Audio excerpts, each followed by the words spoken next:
Assalamualaikum warahmatullahi wabarakatuh. Perkenalkan, saya Salwa Hairina dengan NIM 231002641. Nah, di sini saya akan membagikan sebuah video tentang bahasa. Nah, apa sih bahasa itu? Bahasa adalah suatu alat komunikasi sosial yang berupa sistem, simbol, dan juga bunyi yang berasal dari ucapan manusia. Manusia kan merupakan makhluk sosial, di mana manusia itu butuh orang lain dan butuh interaksi dengan orang lain untuk bertahan hidup.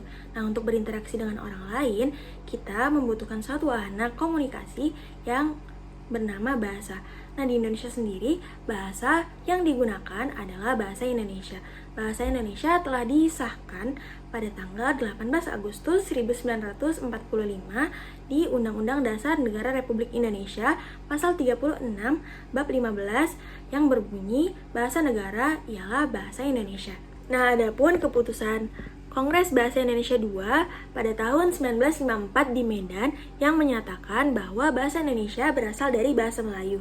Bahasa Indonesia tumbuh dan berkembang dari bahasa Melayu yang sudah ada sejak zaman dulu dan merupakan lingua franca atau bahasa yang menghubungkan tidak hanya di Kepulauan Nusantara tetapi juga sudah di seluruh Asia Tenggara. Lanjutnya, kita akan membahas fungsi-fungsi dari bahasa Indonesia.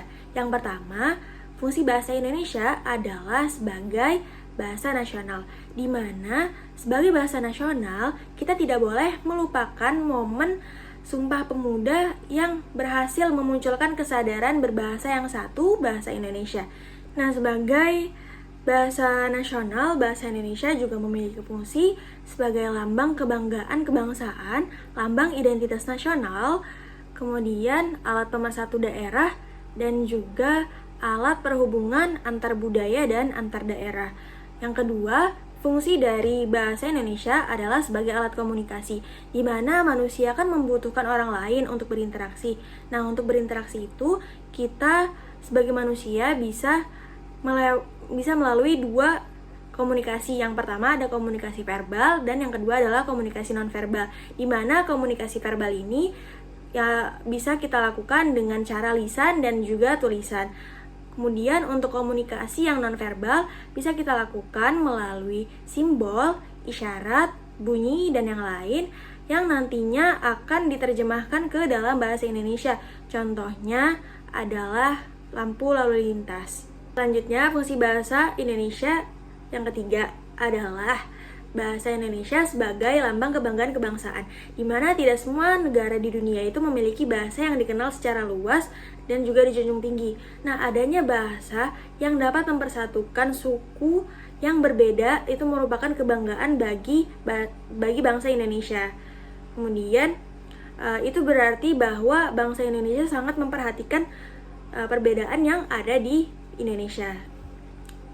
Fungsi yang keempat adalah bahasa Indonesia sebagai alat penghubung antar budaya dan daerah, di mana masalah yang dihadapi oleh bangsa yang terdiri atas suku dengan bahasa dan budaya yang berbeda adalah komunikasi. Diperlukan sebuah bahasa yang dapat digunakan oleh suku-suku yang berbeda dengan bahasa yang berbeda untuk berhubungan atau berkomunikasi, di mana bahasa Indonesia telah memenuhi kriteria ini dan sudah berabad-abad lamanya bahasa Indonesia menjadi penghubung antar etnis atau lingua franca di Indonesia. Fungsi bahasa Indonesia yang kelima adalah sebagai lambang identitas negara, di mana Indonesia terdiri atas suku-suku yang memiliki bahasa dan budaya yang berbeda. Nah, untuk membangun kepercayaan diri, sebuah bangsa itu harus memiliki identitas. Nah, untuk mewujudkan identitas tersebut dapat kita lakukan melalui bahasanya. Dengan adanya bahasa yang dapat mengatasi perbedaan yang ada, membuat suku-suku yang berbeda itu dapat mengidentifikasikan diri sebagai sebuah bangsa melalui bahasa bangsa tersebut.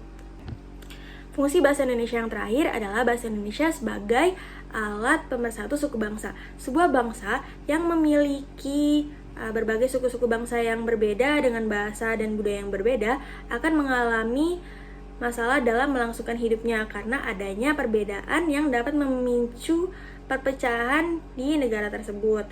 Kemudian karena adanya bahasa Indonesia sebagai bahasa yang sudah diakui oleh berbagai suku-suku bangsa di Indonesia dapat menghindari adanya perpecahan di negara Indonesia. Karena kalau nggak ada bahasa Indonesia sebagai bahasa penyatu untuk seluruh suku-suku yang ada di Indonesia, maka ada kemungkinan bahwa dapat memicu adanya perpecahan di Indonesia. Sekian video yang dapat saya sampaikan. Kurang lebihnya mohon dimaafkan. Wassalamualaikum warahmatullahi wabarakatuh.